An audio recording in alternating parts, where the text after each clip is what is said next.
It takes some time. Good afternoon or good evening, good morning, everybody, wherever you are based. Welcome to our Oxygen for Leadership Lab. Today's topic is on leadership and expertise, or how to lever other competencies and added value than your expertise. I am so happy to have an amazing panel today that will share their views and insights and tools and tips on this topic. But before we give them the floor, some small housekeeping rules. If you are watching this video or lab live, then you are invited to participate and to send us your feedback and your questions through the chat.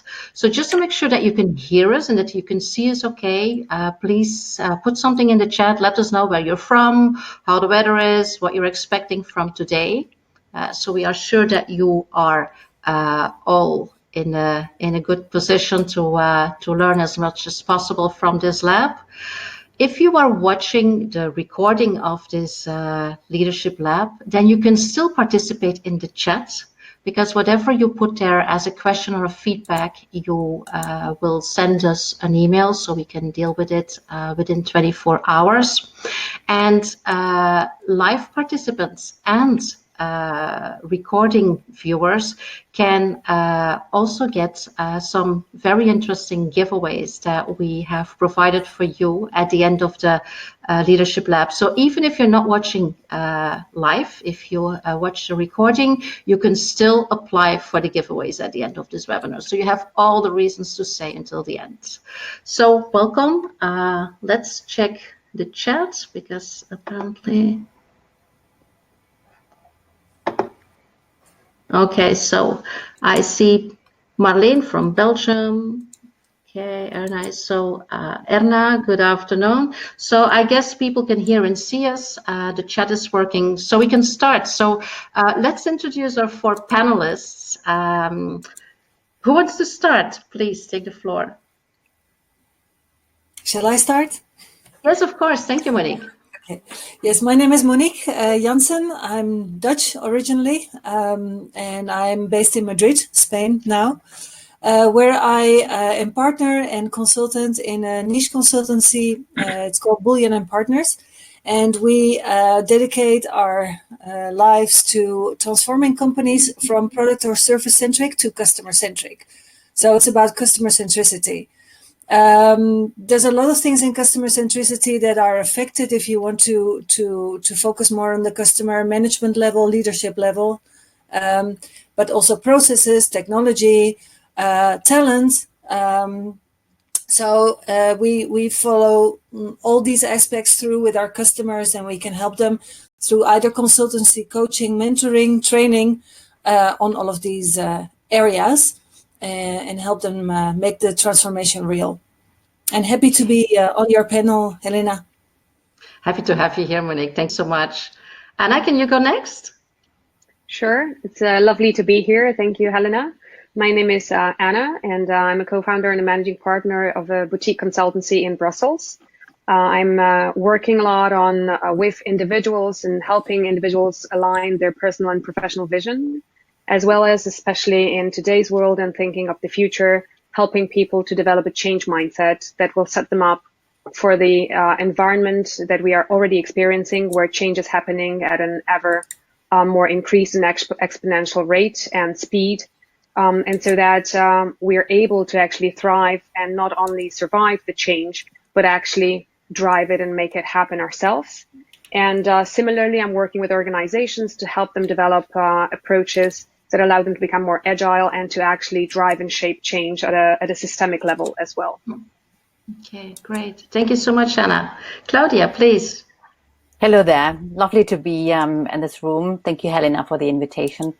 My name is Claudia, and I'm German. I'm living in London since many, many years, so we're all international, spending lots of time overseas. My background is luxury hospitality, yet what I do now, I founded a company called Soul Luxury, and what we do is in simple terms, we put soul into the experience, but that goes much further. We also educate the community to understand about what actually does this shift, what we're talking about, that transformation, why is it, what happens from an evolutionary context, because lives are not only changing, they're actually transforming, and why, and what does it mean for the individuals. So we are looking into that.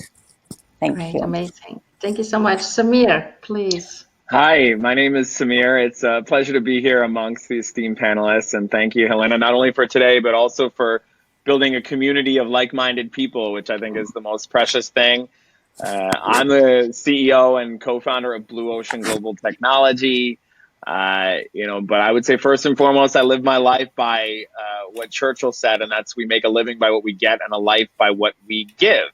And I think relationships in life, the more you give, the more you receive. And we try to do that as a company, giving the gift of education, speaking at events domestically in the United States, as well as internationally, with a focus on digital presence. How do you build, monitor, and repair your digital presence? And a common theme, I think, today is change amongst all of us panelists, and how do you adapt? And I always tell clients, if you don't like change, you'll like irrelevance even less. So change is definitely going to be happening, and we need to make sure that we take advantage of it and use it to be more effective. And today there's just choice overload with where do you produce an online reputation. You have social media, you have content, you have Google search. But there's also just choice overload in where we spend our time. We still have like our in-person lives with so many people and their demands there. And every time you pick up the phone, there's a plethora of distractions. So I think anytime you can assemble a group of people that is kind of filtered through someone like Helena, who puts a great deal of heart into making sure she gets to know all the members, I feel fortunate to be here and excited about making new friends. Great, thank you so much, Samir. So basically, the reason I picked this topic is in my coaching work with clients, expertise is often seen by my clients as their main justification or legitimation for their leadership. Recently, I had this client that was managing a team of 4 for many years, and she was really happy in that position, and she was feeling very comfortable because actually everything that her team members did, she could do herself. So she was very feeling very safe in terms of whenever there were questions from the team, whenever there was a problem, whenever things needed to get more support or getting more traction, she could do it herself.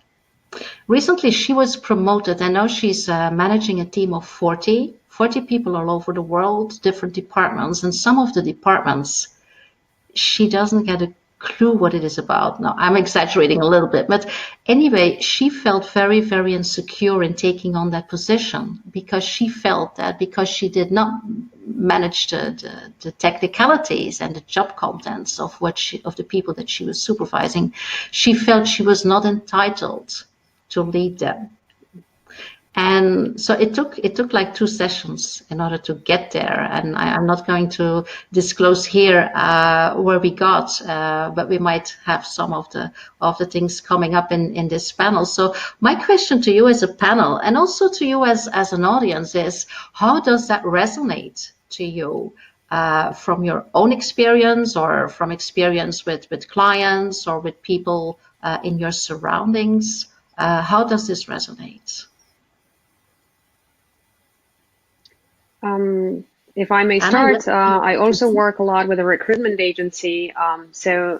Working closely with people that either apply for new positions or that, are being approached and then discussing different opportunities. I think the approach where you link your value to your potential employer to the concrete expertise rather than your soft skills in being able to empower other people and to drive the team is a common difficulty in these conversations, especially when it comes to more senior roles. But it is also very much linked to the work that I do on change mindset, which is about understanding that we have different roles in our professional and personal life, and that we can draw on our skills as needed in order to thrive in different contexts. So I think it is a very common and repeating situation, I would say, that I also face in speaking to professionals from across different industries. Now, it does take a moment, but very often when actually realizing that we do have different roles in our lives and that we can draw on a number of skills that we often do not realize we possess because we tend to view ourselves in silos, either as a professional, either as a parent, for example, or, a sports addict, whatever it may be. We would not think that we actually have a very broad skill set that we can use in different contexts as well. And that realization often comes in very helpful when people think about how they can make that next step. Okay. And I would like to add something, and please allow yourself to just contemplate about the words I'm saying, because it may not be immediately easily to accept. But in this space we are in, and we are talking all about change, I believe that this is not only about change we are experiencing, we are experiencing a humankind transformation. And in that space of total transformation, knowledge of the mind only is limiting, because what happened yesterday is no tomorrow. So the knowledge alone will not be the success of the future. So if knowledge is not the intrinsic value anymore, what is it, you may ask, and quite rightly so. And the answer to that, it is your deep understanding, your wisdom. You feel something. And when the moment you feel something, you can then articulate it and you can move as a leader forward with that deeper understanding. Okay. I just wanted to add, I think the problem that you, or the case you described is very common. I see it also happening, but to be honest, I think that if you look at the leadership role, what it should do at any levels, company leaders, group leaders, team leaders, you leading your own family, is that the principal task, in my point of view, is being the guardian of the values, the common agreed values, and making sure that people get continuously inspired, motivated in order to do what they need to do. But on the other hand, I also see, and especially you see that in companies or teams with young people, that they also need theoretical guidance examples. It's very helpful if a leader can sometimes do a master class, and then people get motivated by that and get some more inspiration, more knowledge. So there might be circumstances where but it really depends on the team, where knowledge is important and experience is important. But from a leadership perspective, I would say it's actually the least important factor. More important is being the guardian of the values and motivating and enabling others. Okay. Yeah. Yeah, I would just add that I think experience it's always relative. And I've had places where I've, been in meetings or I've been presenting, and there are people that are more than double my age, and they ask me, well, how many years of experience do you have? And one of the first things I always say to them is, many people have had the same year of experience, 5, 10, 15, 20, 30 years in a row. And I think ultimately the quality of the experience is going to differentiate. And I think that study of different disciplines allows you to make more informed decisions. I think Charles Munger, who's Warren Buffett's partner, calls that like a lattice work of mental models. So when you have understandings of different disciplines, be it emotional intelligence and psychology, which are so important to being able to build relationships and get the most out of others that work with you, and also be able to maybe deliver information to those that are senior without offending or having someone feel insecure. Those are really important skills that oftentimes are overlooked. So finding yourself in a culture that supports you cultivating those, as well as you being a part of that, I think is foundational to your life opportunity set. Yeah. If I can add, please, sorry, I just wanted to say, because that links to what we have been discussing, is that I think very often in companies still we see leadership roles as sort of a natural continuum if someone, earns certain seniority in this specific role. Whereas I think it is really crucial to also realize that those that are on track for leadership positions, whether it happens in 2 years' time or in 5 years' time, should also be indeed trained and should go through a path understanding that it is much more than just expertise that is needed. We need to develop emotional intelligence. It is about how we work with people, because there is a huge difference between being a very good manager and becoming a very good leader. And Absolutely. Not everyone, is set to become a leader. Some people are essentially at best when they are in their expert role, not when leading teams and when, in positions where they should inspire and drive others. And that's also okay.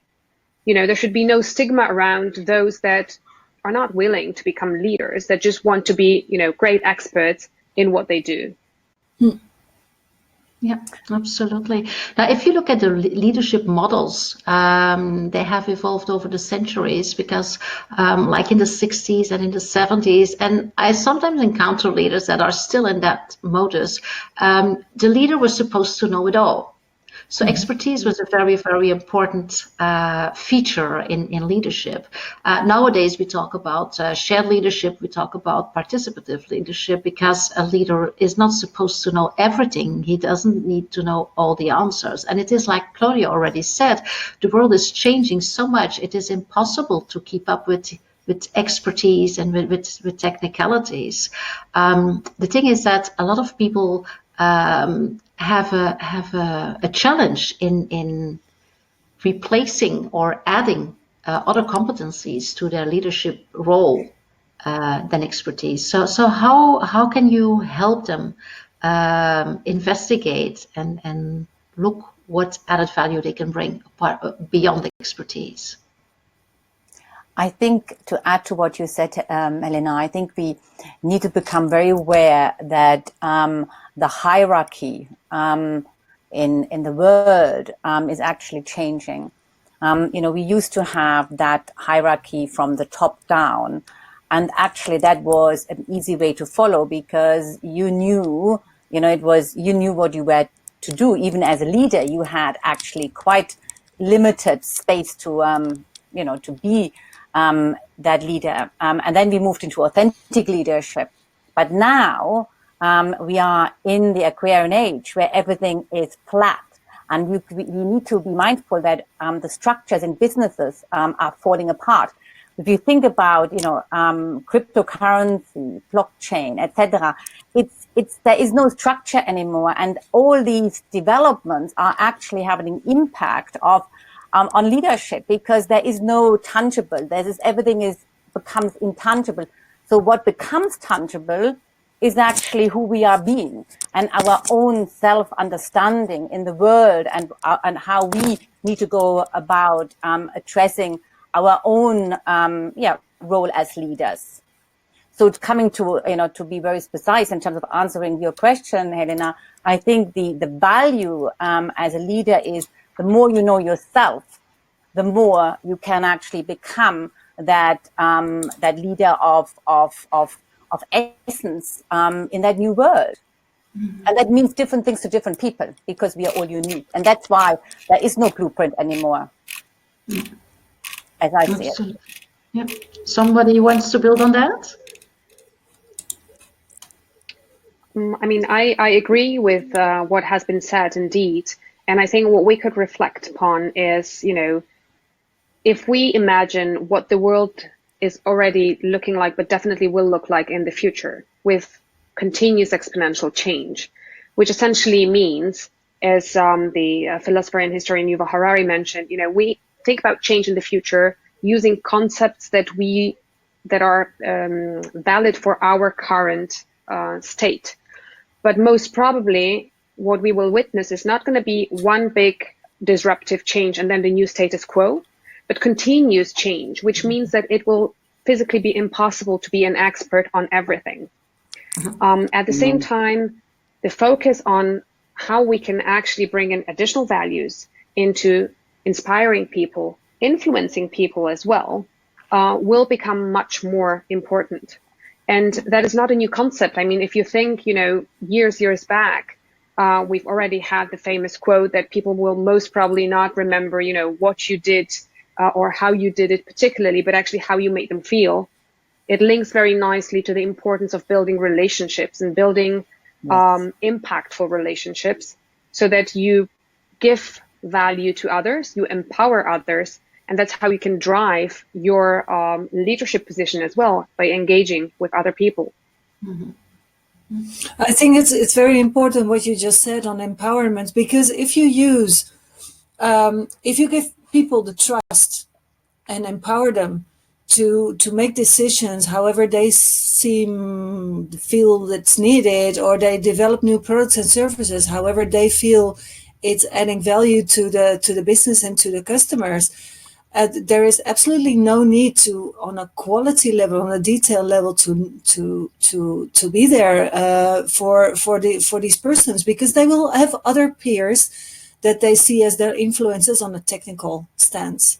Yeah, so and this is important also as a leader to understand that if you are taking your leadership role as being an influencer, being an enabler, you have to make sure that your people do have other resources, even if it's not you, that they can take technical knowledge and technical inspiration from. But you don't have to be the person to give that. There can be other people who mentor others, and it doesn't have to be the leader. Absolutely. Yeah. Okay. I think women are better at this than men, but I think using your ears and mouth proportionately always helps. So if you want to gain more influence and affluence within your organization, I think talking and asking your colleagues, be that juniors or seniors, about the challenges they're experiencing and what they're working on, and that can give you a little bit of insight into some of the areas that you may be able to help them. Then you can go back and maybe learn and work on that. And then when you become a resource for other people accomplishing more, naturally, they're going to think of you in the future. So I think that we learn a lot more by listening. When we talk, we share what we already know. And when we have enough discipline to be quiet and let somebody share what's really bothering them, you can learn a lot about someone personally, professionally. Okay. I also think, just wanted to add one thing, if possible, I think we're all talking about how indeed we live in this connected world where, people have different roles, where we sort of build on collective intelligence of different groups or different industries. I mean, if you look what's happening also with Innovation 2.0, all built on the quadruple helix model, which essentially means we're bringing together the expertise from the private sector, the public sector, the academia, as well as simply the social aspect, the citizens or individuals. It makes us realize that we're very often facing today issues that are much bigger than an individual company or an individual person can actually, come up with a solution to. And that translates very nicely also to organizations, whether it's private sector or public sector, showing that, we live in a connected dimension, in a connected world, where it is much more beneficial to the organizations and to the individuals to be working with others across teams, across industries maybe, to come up with solutions that then benefit the broader society. Yep. If I may add, and I totally agree, Anna, I think one skill which is really important in that new space is collaboration. And not everybody is actually good at collaborating because people often don't understand what it actually means. Deep collaboration is working in harmony. So there is no win-win. There is actually creating something for the good of that aim. And that is quite a complex, complex model, because in business we are trained competition, watch out and compare and whatever. And suddenly we are asking to collaborate and share and trust. And all sorts of, of values, inverted commas, which when you consider 20 years ago were no-go. So there is a total shift, and before we can trust others, we need to trust ourselves first. And if we are really honest, not how often can we truly say I can trust myself, because we have also fears of rejection, etc. So there's a completely new dynamic which comes into that leadership of the future, and I wouldn't even want to say leadership of the future. It actually has already arrived. So it is what it is happening now. However, we need to create an understanding what it means for us individually. Absolutely. Claudia, thank you for mentioning that, because I also think that basically your expertise is the easiest thing you can rely on if you want to trust yourself, Yes. between brackets. Your expertise is something like tangible. It's easy to refer to. Other competencies are a lot more difficult. If I may, I see a question from Jean. Hi, Jean. I hope you're fine. If it's okay, Jean, I would love to bring you into the room, if that's okay for you. So if you would like to, you can just push the hand near the chat box. I hope you see what I mean. And you do a request for speaking then, and then I can allow you into the room for your question. If you don't, I just try to translate your question, because I'm not sure to understand, but there you are. I knew you would do that. So I will give you access to the room, and I hope this works, because I've never done that before. Apparently it might take some time, or it didn't work. Let's give it some. Can you try that again, Jean?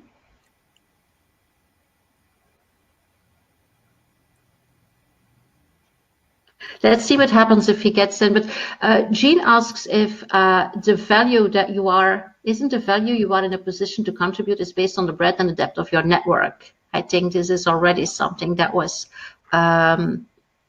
discussed a little bit. So how do you see that? The development of your network as a lever for your leadership? I mean, I think that, everything is around. Oh, I think Jean has joined us. Yes, it worked. Jean has joined the room. Oh, great. Hello, Jean. Hi, Jean. Hi, Jean.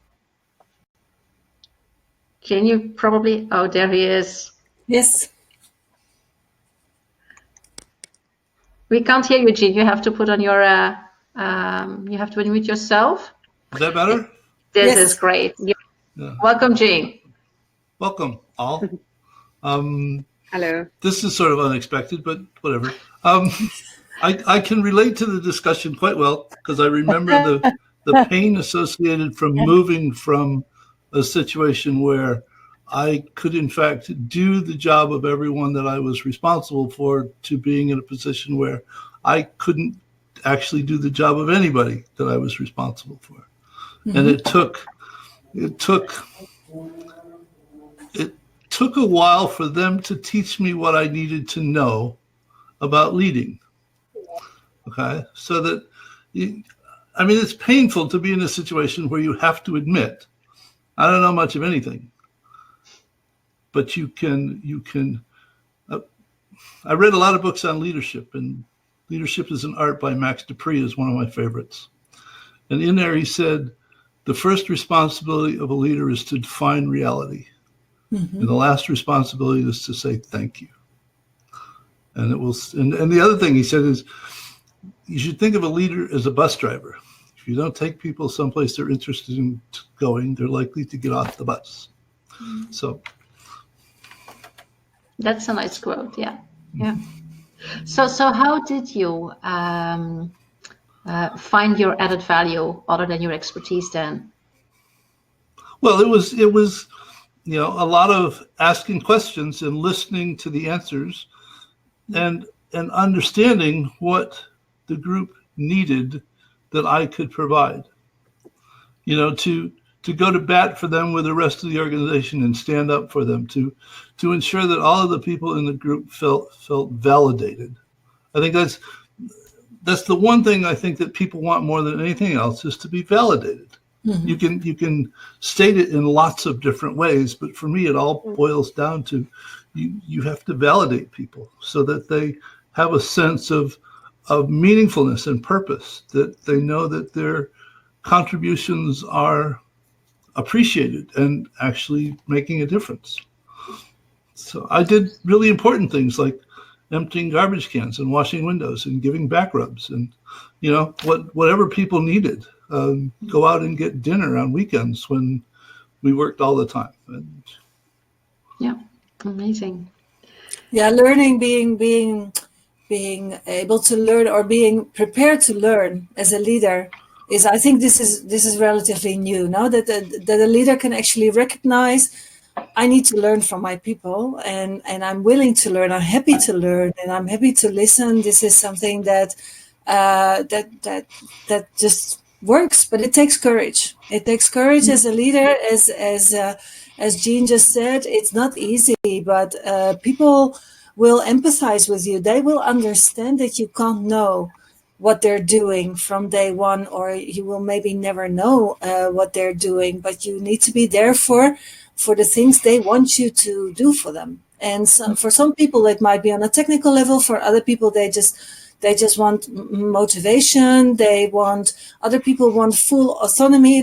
Just leave me alone. I can do my thing. Don't worry about me, and adapt to what your people's needs are. Absolutely. Excellent. I see the value of the leader in actually being able to bring together the expertise of the experts that he or she is working with, and then pool that expertise to drive positive change, whether it's for a team or for the organization.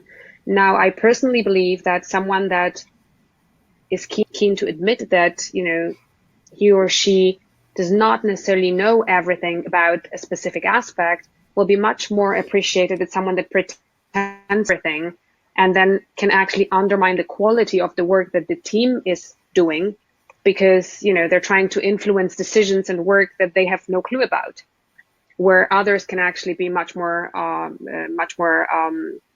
trained or much better trained and in a better position to take certain decisions and to drive certain processes. Absolutely. Great. And to add to your point, the key is in the not knowing are the answers. Mm-hmm. In the not knowing, because in the space we are, as we are in evolution, as we are progressing, nobody has got all the answers. So actually in the not knowing, if we can honor that space, can I share with you as finding the answers.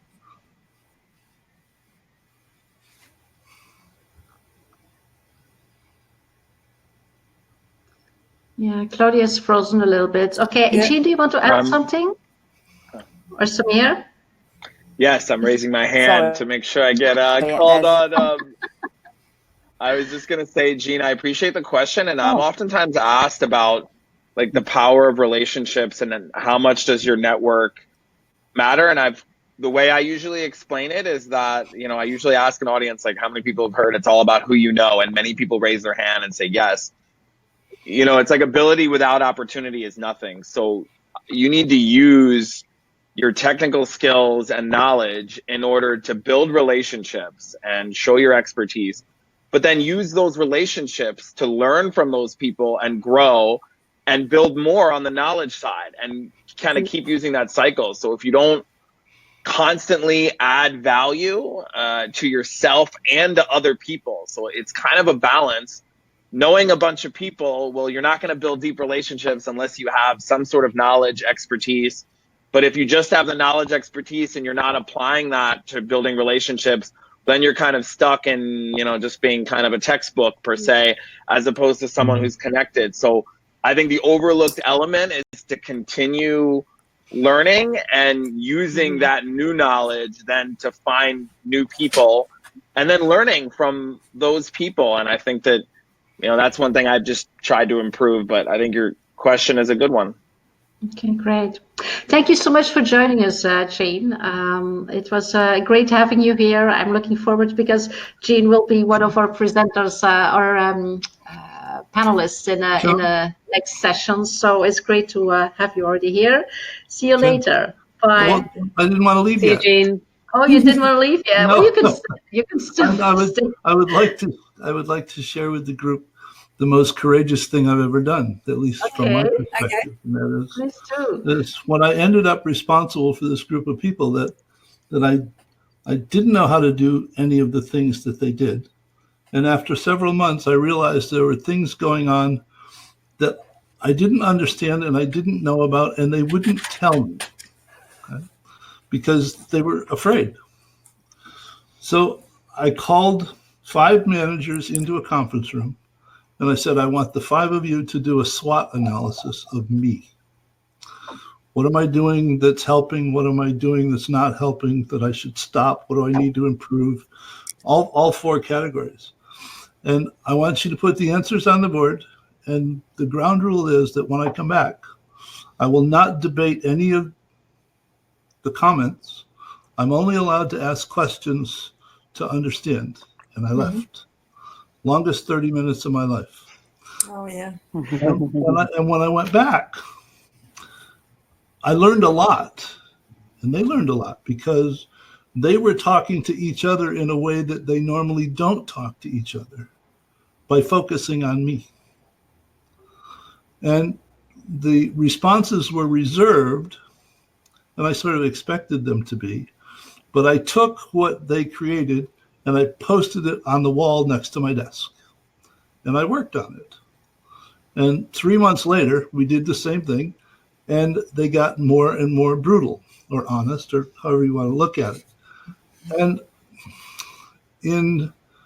of the hundreds of people that I have explained this to a person, they have said, that's amazing. There is no other way that you can get at that kind of information. But I've only found one person with the courage to do it. So. That's amazing. Beautiful. So now I can leave. Okay. Thank you for sharing. Thank you so much for sharing that. Thanks, Jean. That Jean. was amazing. See you Bye, later. Jean. Bye. Yeah. Whoa, that was some story. I guess from somebody who was in the field and who was experiencing that his expertise was absolutely not sufficient to validate his leadership. So, what are your views? What are your comments on that story? Well, very courageous for sure. But I think that, again, it's, I think it's not easy for people that have been in leadership roles to sort of adapt to this new evolving way of how we perceive leadership. But ultimately, it very well ties into the, to a very simple concept that just because you are a leader in a team or in an organization does not make you the god knowing everything and better than others. And if you yourself open up to review and criticism, if you open up to asking questions and admitting you don't know certain things, then you also create an environment in which the other team members feel they can ask questions. They can admit that maybe they are not an expert on something and then draw on the expertise of their colleagues, which ultimately benefits the whole team and the whole organization. And it helps those individuals to also admit that they maybe want to learn something new, or function in an environment that is changing, allowing them to adapt to different roles, to different environments, without feeling that their self-worth is shattered and torn apart. But very inspiring story and really impressive, because I can only imagine, it really requires a lot of self-work to go through that process as well. Yeah. It's very encouraging. And what comes to mind is, we have all heard about Brené Brown, the power of vulnerability. And again, it's a new trait in that new economy. We have to learn to feel okay being vulnerable, because that's where we can actually learn. And I comment on, being as open as that in that context, because it's quite difficult in organization to open yourself up if this is not a value, so to say, if it's your, if you take it on yourself. So yes, but the power of vulnerability is a strength. Absolutely. And we mustn't forget that. Mm-hmm. Yeah. Okay. Yeah, Any other things? No, I couldn't agree more. I've got nothing to add to that. But basically what I said before, you have to be able to, you have to be willing to learn. And that means showing your vulnerability. But I think most of the part of that motivates again others is eagerness to learn, not only willingness and say, okay, yeah, I'll do my best to learn. Is it? No, I really want to learn about how this is working, how this is adding value to you or to our customers, and making your interest in the topics that others know more about authentic. Maybe just to build on that, because I think this is important as well to realize that the exercise that Jean has gone through only makes sense if you actually work on it afterwards, or you kind of, you take the comments and then you do something with it, which means essentially that there is a huge amount of self-work to be done.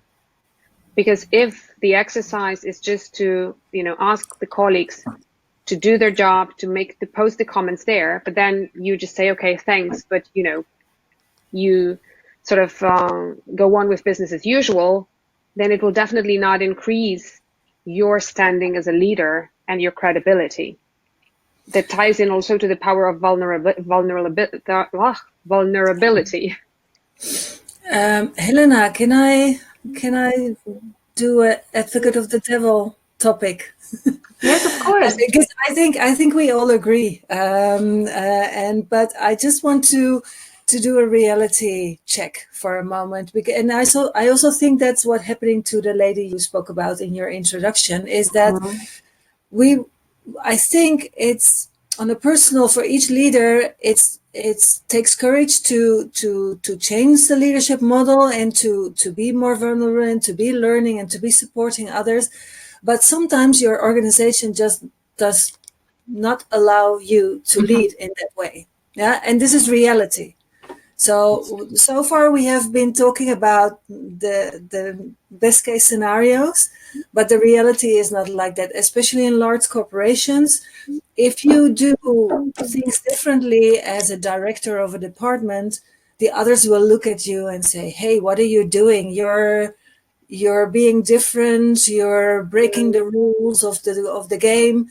So I think also this kind of leadership changes, if it's a change for your company to lead this way, it has to be a group thing. It has to be something that is supported by the other leaders and by the CEO. If not, you'll be fighting a hard war just by yourself, and maybe you get the buy-in of your team. But if you don't get the buy-in of the rest in the company, if it's a large company, then it will not be sustainable. So just throw that into the discussion, if you don't mind. Absolutely. No, that's a very good point.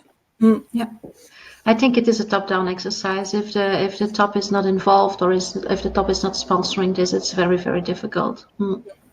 Yeah, Anna, what's your experience? What I wanted to say is that, what I've experienced also with some of my clients is that because change is now a very trendy topic, and every company, is thinking, oh, we need to go agile, we need to change this and that. What often happens is that there is a decision to change. And then there is a realization, oops, we actually have not done the work properly with our people, with our team, so that we have the buy-in from the teams and from the people in the organization and the company. So I think I very much agree that it's a top-down exercise in terms of needing to have a strong buy-in in the top leadership. They need to be the champions of that initiative, but it has to be accompanied from from day zero, essentially, not even day one, with groundwork, with employees and colleagues and teams on all levels.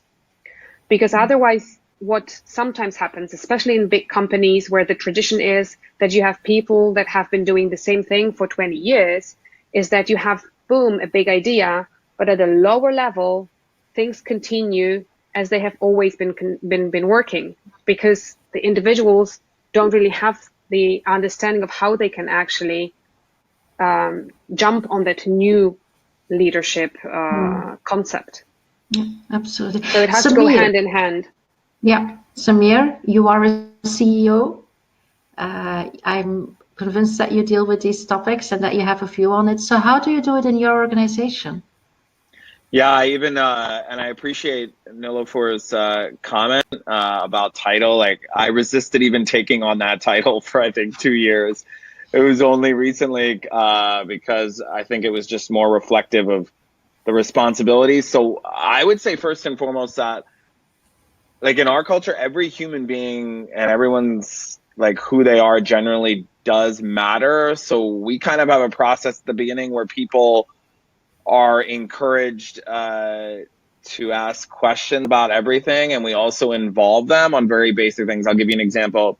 So there are 2 new young women that applied and they joined our team, and wrote a script for a very short video that's marketing to young people specifically, like essentially just saying like, this video can change the course of your life, and if you're looking for a place where you can gain experience, and I'll personally be your mentor, etc. So I just dropped the video script on a WhatsApp group that like we add new employees to, and I hate the word employee, like I call them, team members. And these 2 young women were so excited about it. Like, they first were like, the script is perfect, but if I had to add anything, like, I consider finishing on a quote.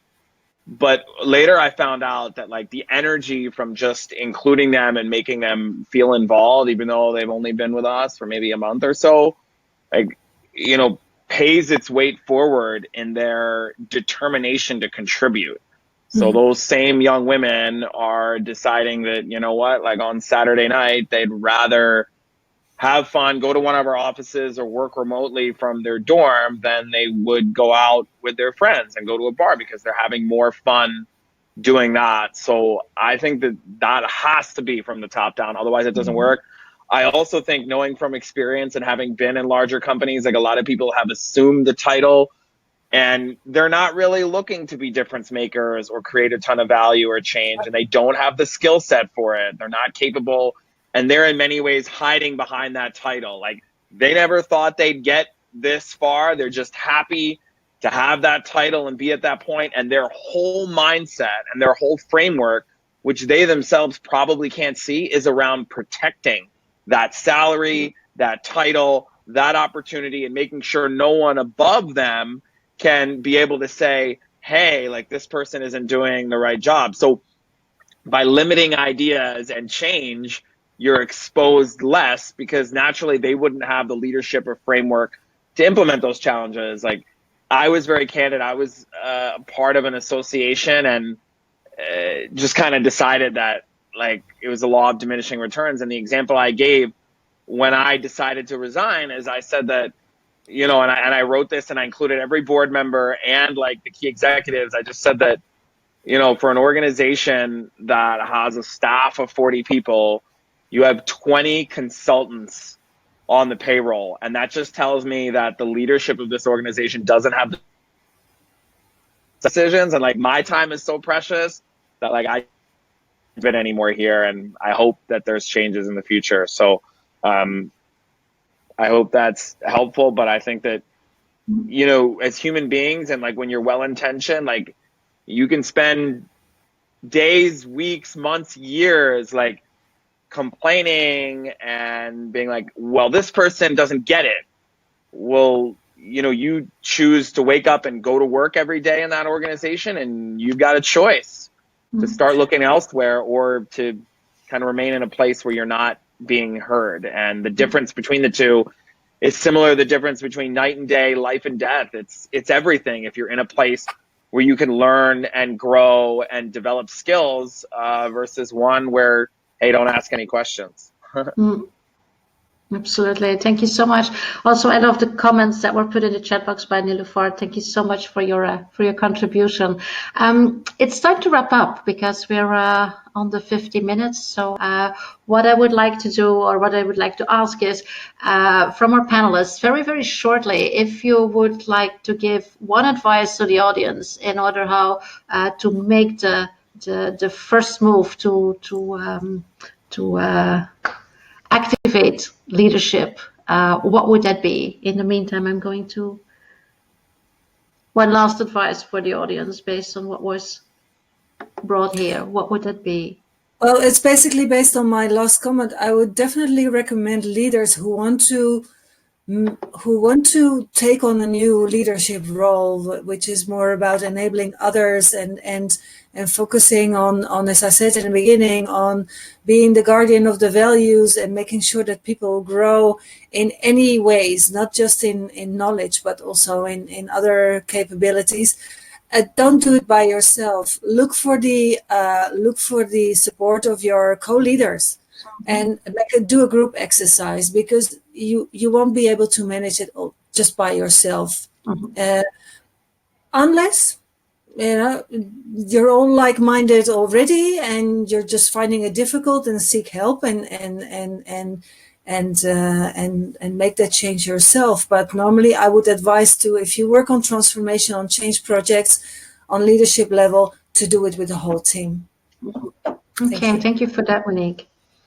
And I would like to impart three considerations. One, I'm also referring to my earlier comment, make vulnerability your friend, and appreciate and learn and acknowledge that not knowing is a space, an opportunity for knowing. And the third point I would like to suggest is have a deep interest in your own self-reflection, because that new space requires you as leader to show up in your full capacity, into your true authentic self. And in order to show up as that, you need to understand who you are being. Thank you. Thank you, Claudia. Great. Anna, your last advice? Sure.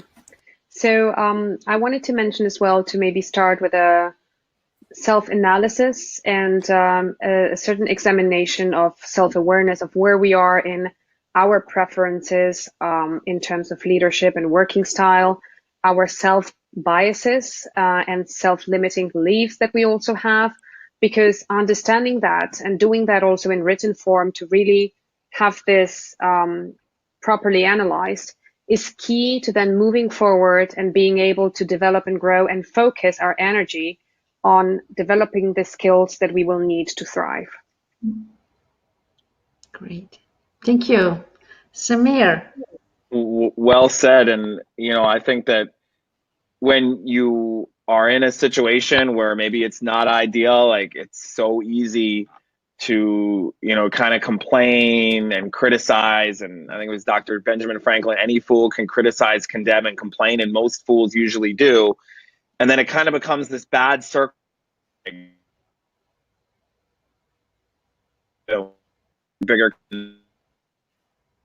Best thing you can do is number one, is nobody can take that away from you. So like I've had people that have asked me, well, Samir, I this and this, and I want to change. And I asked them, well, how much time do you spend watching TV? Like, what do you do on Friday and Saturday?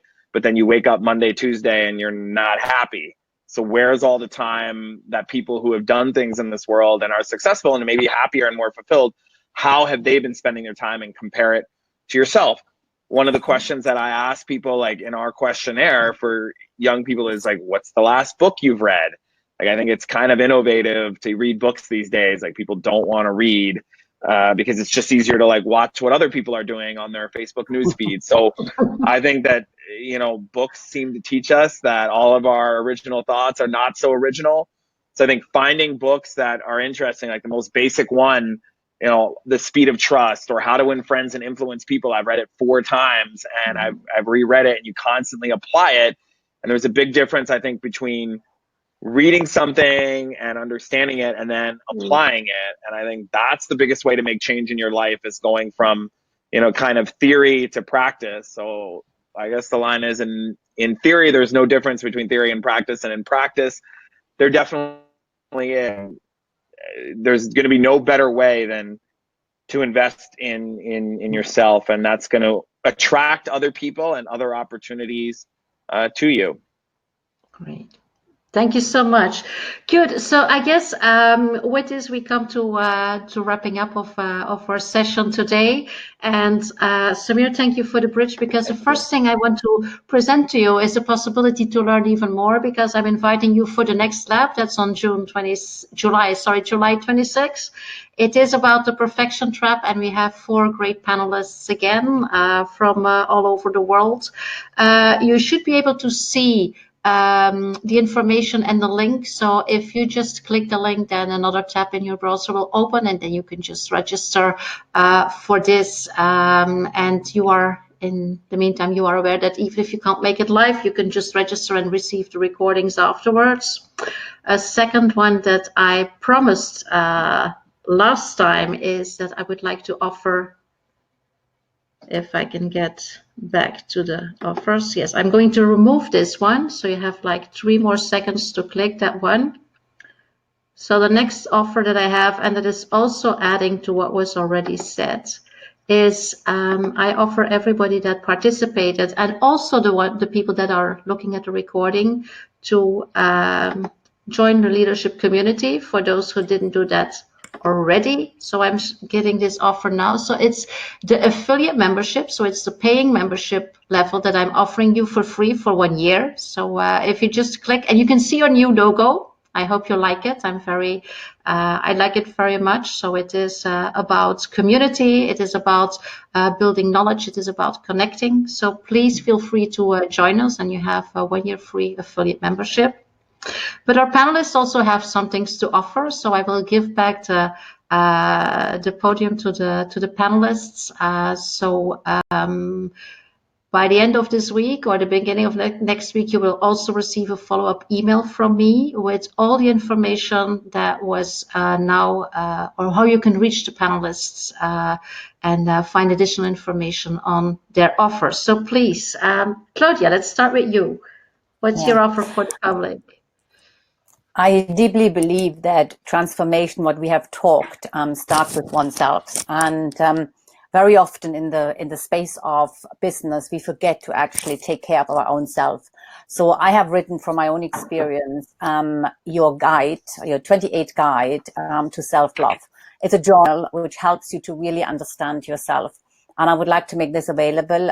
It's in final stages, in production. So if you communicate via Helena, you will get a signed copy in a couple of weeks' time. Thank you. That's great, Claudia. I do agree. It's also something that I work on with my coaching clients. Journaling is a great way of reflecting and of learning and of keeping track and seeing developments and information. So if you have a great journal to do so, that's just amazing. So thank you so much for your offer. In the follow-up mail, I will include also the email from Claudia's email, so you can send her a mail and order a copy, get your mail address to her, and she will send it to you. Great. Thank you so much, Claudia. Okay. Other offers? So I can maybe mention, Anna. Yep. I work with a personality assessment center called Facet 5. It is a very interesting tool to be deployed, let's say, to get to know better both individuals, both ourselves as individuals as well as within teams. But because I really believe that looking into yourself and understanding where your strengths lie and how you may still further develop additional skills to advance your leadership standing and career, I would like to offer you a special opportunity to participate, essentially to do this online test and then have a debriefing session with me that will allow you to get a report which indicates indeed where your preferences in terms of leadership lie, which areas are your strengths, and where you have preferences that you may realize you want to work on to advance in your leadership journey. I will share the details with you through Helena as well in the email that will come end of this week or beginning of next week, and then we can communicate directly through the email to agree on the details. Okay, great. Thank you so much for that, Anna. Monique? I guess you will have to unmute yourself because we can't hear you. Yes, sorry, I'm Okay, back. no worries.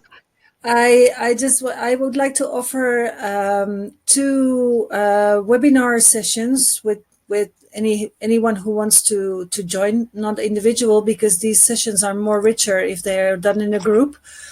On one would be probably next week on customer-centric leadership, so that you can understand what it is, like a mini masterclass, which is normally something that is not for free, but I'm happy to do that for free for this community. So this is customer-centric leadership, and I'm happy to do another one. This is just about what is customer centricity and what is the organizational transformation road to customer centricity. So 2 mini master classes on a date to be confirmed, but I will send that to you, Helena. Okay, great. Thank you so much. Okay. Samir?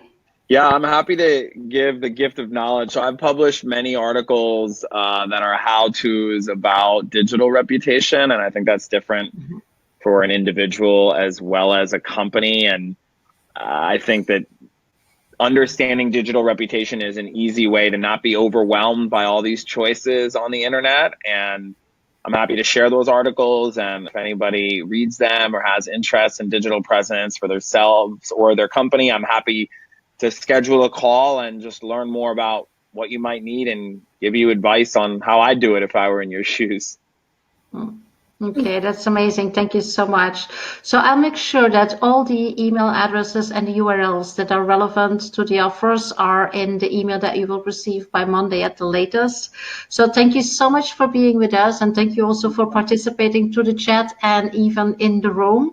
Also, thank you so much, panelists, for your contribution, for your views and your interaction. There was a great energy. I really appreciate your time here.